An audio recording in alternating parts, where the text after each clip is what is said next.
بسم اللہ الرحمن الرحیم۔ جس کو اللہ نے دعا کی توفیق دی وہ قبولیت سے محروم نہیں رہ سکتا، اور جس کو اللہ نے استغفار کی توفیق دی وہ مغفرت سے محروم نہیں رہ سکتا۔ جس کو اللہ نے شکر کی توفیق دی وہ نعمت سے محروم نہیں رہ سکتا۔ خلوص اور عزت بہت نایاب تحفے ہیں، اس لیے ہر کسی سے ان کی امید نہ رکھو، کیونکہ بہت کم لوگ دل کے امیر ہوتے ہیں۔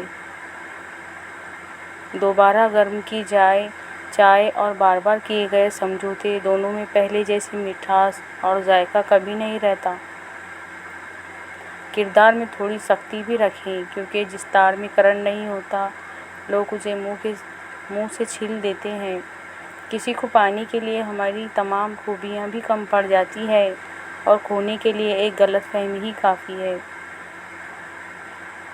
اگر کسی کے دماغ کو جاننا چاہتے ہو تو اس کے لفظوں کو سنو، اور اگر کسی کے دل کو جاننا چاہتے ہو تو اس کے عمل کو دیکھو۔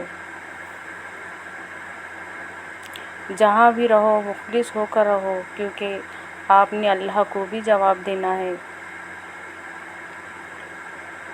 زندگی میں مخلص لوگوں کو تلاش کریں، مطلبی لوگ آپ کو خود تلاش کر لیں گے۔ کامیاب لوگ اپنے ہونٹوں پر دو ہی چیزیں رکھتے ہیں، خاموشی اور مسکراہٹ۔ خاموشی مسائل سے دور رہنے کے لیے، مسکراہٹ مسائل کے حل کے لیے۔ یا اللہ ہمیں توبہ کے وقت ایسا رونا عطا فرما جو دل کی گہرائیوں سے نکلے، اور اس طرح نکلے کہ تجھے ہم پہ رحم ترس آ جائے اور تو ہمیں معاف فرما دے۔ اگر انسان اپنی انگلیوں کا استعمال اپنی ہی غلطیوں کو گننے کے لیے کرے تو دوسروں پر انگلی اٹھانے کا وقت ہی نہ ملے۔ لوگ کیا کہیں گے، یہ ایسی گھٹیا سوچ ہے جو اللہ کا ڈر نکال کے لوگوں کا خوف دل و دماغ پر غالب کر دیتی ہے۔ انسان کو انسان سے دور کر دینے والی دو چیزیں ہیں، پہلی چیز زبان اور دوسری چیز پیسہ ہے۔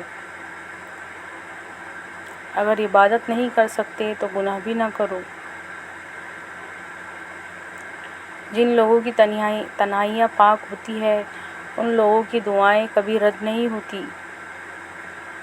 لوگ کیا کہیں گے، یہ ایسی گھٹیا سوچ ہے جو اللہ کا ڈر نکال کے لوگوں کا خوف دل و دماغ پر غالب کر دیتی ہے۔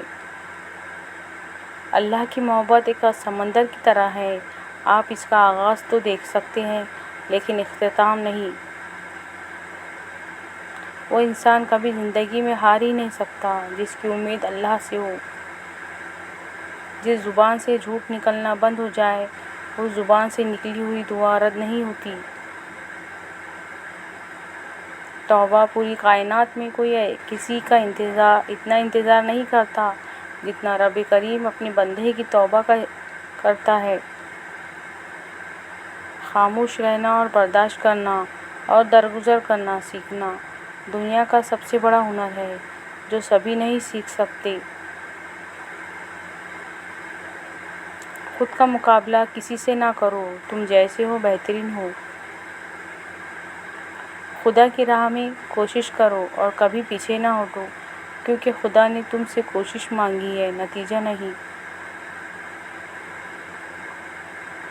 اگر دیر کا مطلب انکار ہوتا تو اللہ 40 سال بعد حضرت یعقوب علیہ السلام کو حضرت یوسف علیہ السلام سے نہ ملاتا۔ یہ بھی ایک سچ ہے، انسان کو خدا تب ہی یاد آتا ہے جب وہ درد کا مارا ہو، غرض کا مارا ہو یا پھر مرض کا مارا ہو۔ لوہا کبھی خراب نہیں ہوتا، وہ ہمیشہ اپنے ہی زنگ سے برباد ہوتا ہے۔ اسی طرح انسان کو کوئی برباد نہیں کر سکتا، اس کی سوچ اور دوسروں سے امیدیں ہی اسے برباد کرتی ہے۔